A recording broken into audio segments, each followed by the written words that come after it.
And we're back with The Forge. I'm here with Carl Gude, who is an instructor over at MSU. He's in the School of Journalism. But, Carl, I understand you have actually a much deeper history than being an instructor. Well, when you get to be my age, that happens. You know, you get history.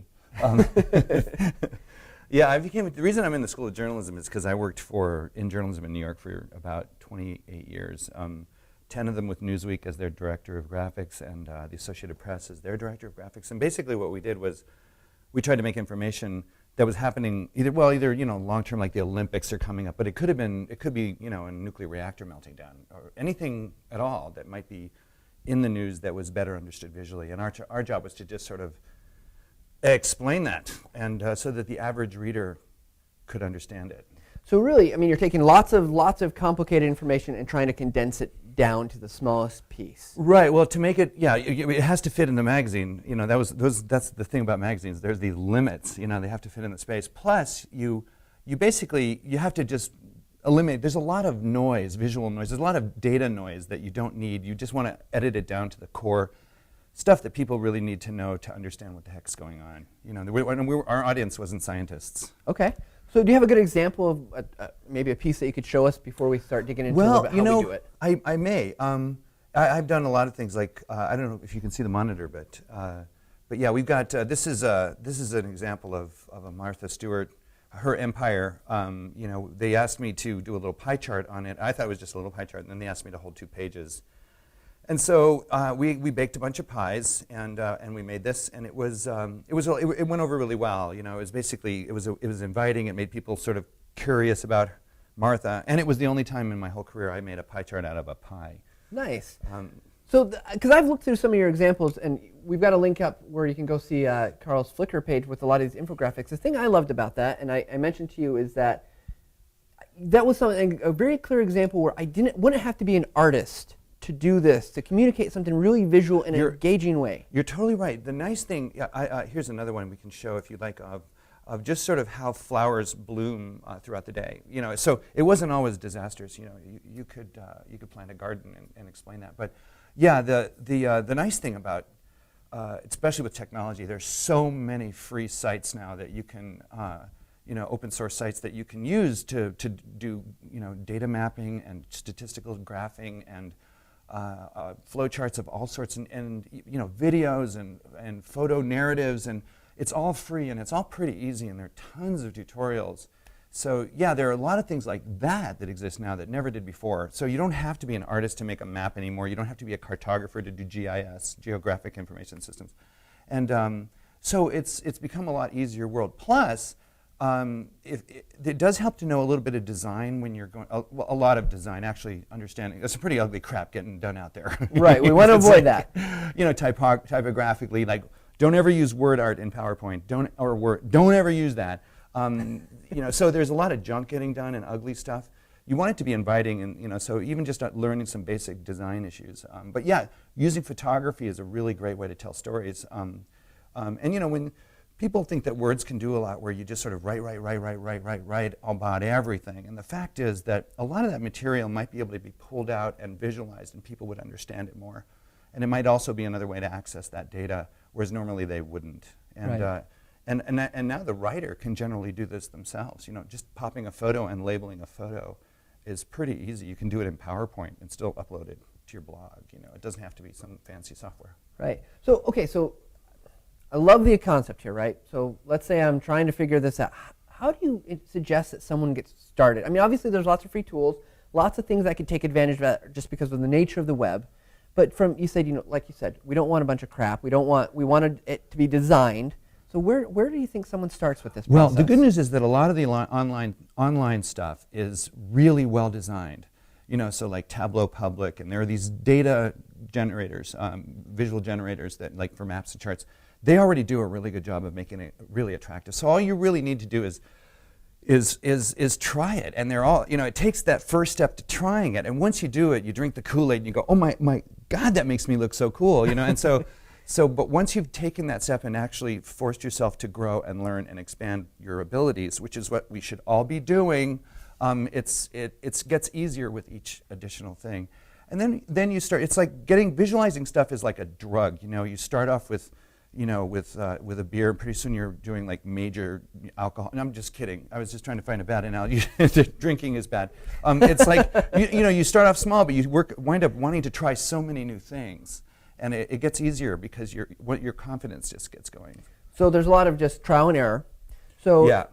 So I'll tell you, I'm not a very graphic person. I am an instructional designer, so I think about design. But I'll be honest, some of my stuff still looks pretty bland. Right. So is there something to help you through the inspiration process to get because it's still about a good idea, like the pie, like you got to think about a pie, It's right? about a good idea, yeah. And do you have a process or a method that you teach or that you think of personally that gets you there? Is it just the muse hits you and you're off? No, my job was always always to try to identify opportunities in a story for visualizing, and it starts with that. You have to. I'm not talking about like just a news story. I'm talking about some big document you're going to turn into your boss or a big blog item. I mean, you just have to say, gee, I think that would be better visualized. So you have to start with identifying data or an idea that you want to visualize and pull out. Then oftentimes you have to go find that data, and that may mean tracking down energy data, or consumer price index or ecological data. You have to find the information if it's statistical, or maybe you have to phone the chief of police and ask him what happened in that situation, down on 4th and Vine, and actually do some information gathering and data collection. So once you have, because you can't visualize anything without the data. It needs to be content, but people still try it. They just do ugly stuff, So you need the data, and then once you have the data decides for you how this is going to be. Is it going to be a statistical chart, or two, or is it going to be a map, or is it going to be something that needs to be labeled? Is it going to be a story narrative? You can take photos or images and string them together, just your cheap photos, and tell a story and narrate it online with free online software. I actually do, this is free, so I'm not selling anything, but I have a www.freevisualtools.wikispaces.com. And it has over 100 free visual tools that you can use, and it's broken down by category. So you can go in there and explore those and try different ones, and they're all pretty good. So I mean, it could be a video, it could be a slideshow. It depends on what the data dictates. Okay. So maybe do you have any other examples that you'd like to show that will give us some good ideas of what you could do and how you might do it? Well, these are all things that I did at Newsweek or the Associated Press or the Daily News. But statistical. Here's something that I just did using Microsoft. This is just it's a family tree, but it's just made up of boxes and photos. There was no drawing needed here, and it's just showing the family tree of rap. And once I understood what the family tree of rap was, it was just some lists with names under it. Then I just made some crazy tree using crazy branches and sticking names in, and that was just rotating things, rotating boxes. And you can easily do this in PowerPoint. And you don't have to be an artist. And this is not a very fancy, it's not very elegant, Go ahead. Do you find that there are like some kind of generic do's and don'ts? I mean, because I get all the data stuff, right? I think, are there things I should not do, or things that like you almost always do? And I know always never is kind of a tough No, there thing. are a lot of things you should never do. You should always show it to somebody before you post it, and make them tell you the truth. You should always edit your data down to the core issues that you want to focus on. It's easy to get off on tangents and to be in love with your data. Wow, this was really hard to get. It's not exactly what I wanted, but I'm showing it because it was really hard to get. Right. And it's cool, but it has nothing to do with the subject. So you have to edit your data. You have to show it to people. And a lot of things that take, learning this stuff is a lot of self-learning. You have to be the kind of person that understands that no one's going to sit down and show this stuff to you, not very often, and you have to search it out and you have to learn it yourself. So, but yeah, there are still a lot of things. Having a hierarchy of typography so that the title's larger and things work their way down. Having a dominant image, and sometimes it's all pretty basic stuff, really. So if you're good with some general design concepts, good design in my experience has always been, like you said, show it to people. Don't fall too in love with your work, because then feedback is kind of a pain. Right. Because you might be so in love that you don't want to do anything. So it sounds like if you're sticking to those general rules, you really can't be too off. No, and there are more. You want to. you want to, try to lay it out in a logical way, the way people tend to look. Like in Western culture, we tend to start at the top left and work our way to the bottom right. So putting a headline at the bottom is kind of dumb. It's kind of hard to get away with. So those kinds of things. Using color as information. Everything sort of is muted but the things you want them to focus on are bright red. So Right. you don't just use beach ball color like word art, there's a strategic use of color because color is information. If you're making a pie chart, you shouldn't have more than 7 categories most. And there are people who hate pie charts. So color is information. And you also want to look for certain things that will help you to identify opportunities for visualizing. So, you have to think, gee, is there something I can locate? Is there something, would it be better if I grouped things here? Could I group things? Like men, women, can I compare things? Can I compare my salary with somebody else's salary? If I just say with my salary, it doesn't have as much meaning as when you compare it with some other piece of data. Right. And so you want to try it as often as possible to compare and contrast, rather than just go plunk out something just that's already, you can mention in one line in the story, but when you add other stuff, it gives it more meaning. You also want to be able to find opportunities to storyboard or to give a narrative, to break things down. Sometimes things are just big. Like I mentioned in my TED, I spoke at TEDx Detroit, and I talk about some of this. And the U.S. budget is trillions of dollars. Well, where does that money go? Well, you break it down for people. So much goes to defense. So much goes to education, and so on. And then, well, where does that education money go? Well, you break that down, and you can keep breaking it down visually using circle charts or pie charts and stuff, and bar charts, anything to sort of help people understand what this big budget means. So look for opportunities to break things down. So there are all these little tips and tricks that you can do just to help you identify opportunities for visualizing information. And then there are tools to do it. So the tools, and then there's what you do with them. Well, fantastic. Real quick, because we do need to wrap up here. Mm-hmm. Do you have, of all this work here that you have on this account, is there one that you just are like super excited to show off and are proud to have worked on? Well, it's hard. I know it's like which child is your favorite child? Could you tell me? They're now? all. Well, I'll show you two, only because they're fun stories. They're not the greatest graphics, but this one actually shows how it shows. This was really hard to get. I actually interviewed George Stephanopoulos just after he left the Clinton White House. And he explained to me the layout of the White House. So this is where Clinton wasn't having sex with that intern.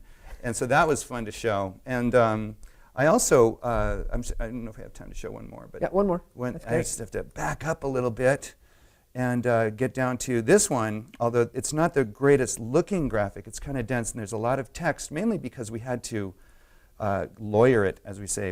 This had to go through lawyers. But this shows how Dick Cheney shot that guy, Whittington. And it's kind of fun because, and this I broke this down into visual chapters. It's like the scene, the shooting, the aftermath, the shotgun, the victim. So you break down some very complicated data into chapters so that people can digest it in pieces rather than just, no pun intended, fire a shotgun at it. Right. See, that was a good analogy, I thought. It was a good analogy. Amazing. So it's pretty boring, but there's a lot of text because we had to go through lawyers. Well, I think that's great though. That it shows that maybe you don't rely on just one thing. You look at across the spectrum of trying to use many things.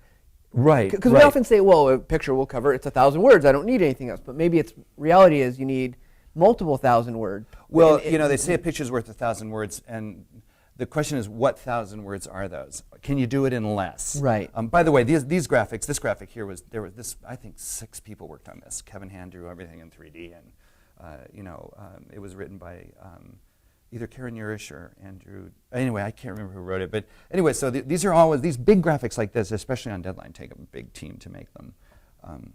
And a lot of design. One person just doing the design of it. So in this case, it was me. Fantastic.